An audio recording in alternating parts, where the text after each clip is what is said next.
السلام علیکم ورحمۃ اللہ وبرکاتہ۔ نحمده ونستعینه ونستغفره ونعوذ باللہ من شرور انفسنا ومن سیئات اعمالنا، من يهده الله فلا مضل له ومن يضلله فلا هادي له، واشهد ان لا اله الا الله وحده لا شريك له، واشهد ان محمدا عبده ورسوله، اما بعد، فاعوذ باللہ من الشیطان الرجیم، بسم اللہ الرحمن الرحیم۔ اقرأ باسم ربک الذی خلق، خلق الانسان من علق، اقرأ وربک الاکرم الذی علم بالقلم، علم الانسان ما لم يعلم۔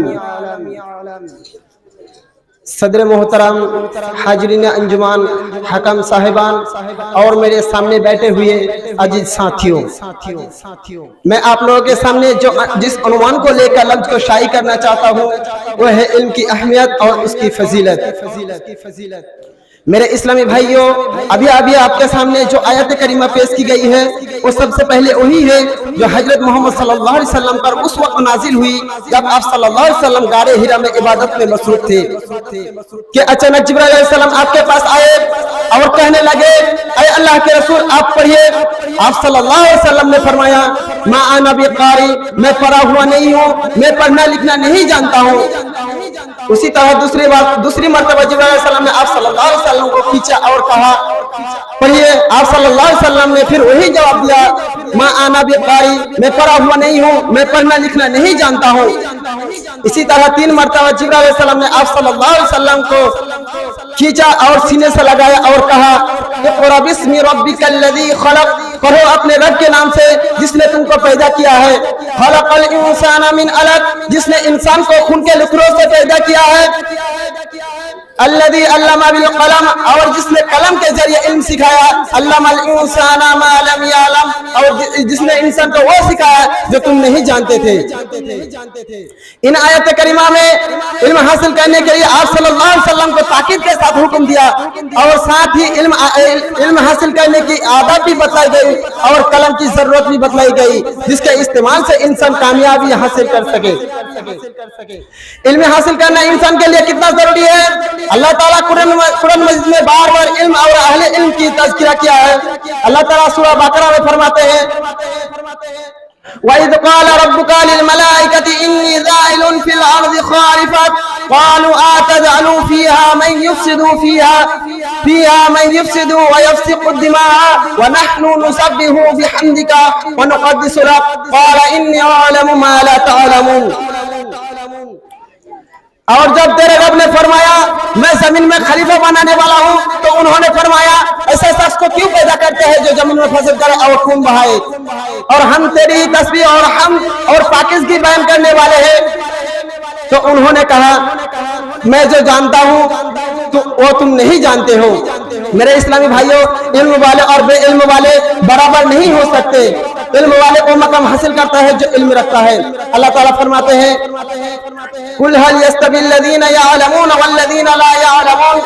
اے نبی کریم صلی اللہ علیہ وسلم آپ فرما دیجئے کیا علم والے اور بے علم والے برابر ہو سکتے ہیں؟ یقیناً نصیحت وہی حاصل کرتا ہے جو عقل مند ہو۔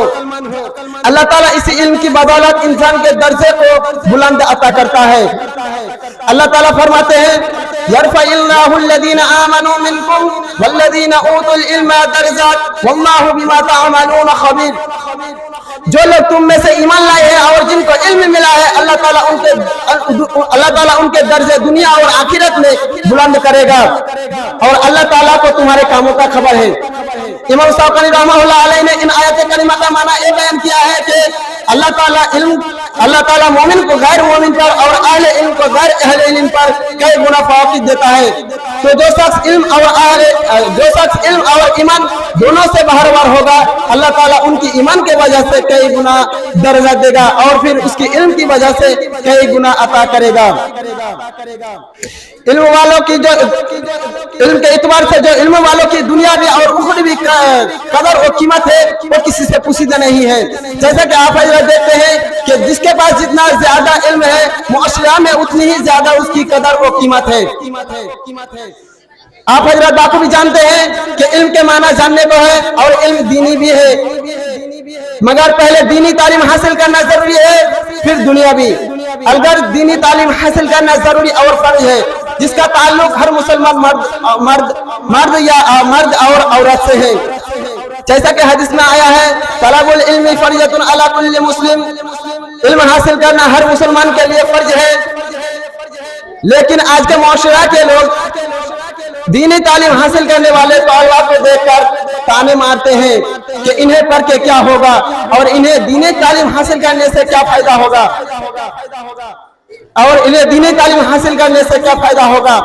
علم حاصل کرنا ہر انسان کے لیے ضروری ہے، چاہے وہ عورت ہو یا مرد، چاہے وہ مسلمان ہو یا چاہے وہ مرد ہو یا عورت۔ علم حاصل کرنے کے لیے کسی قسم کی تخصیص یا شرط نہیں ہے۔ آخر میں دعا ہے کہ ہم سب مسلمان بھائیوں کو علم حاصل کرنے کی توفیق دے، آمین۔ السلام علیکم ورحمۃ اللہ وبرکاتہ۔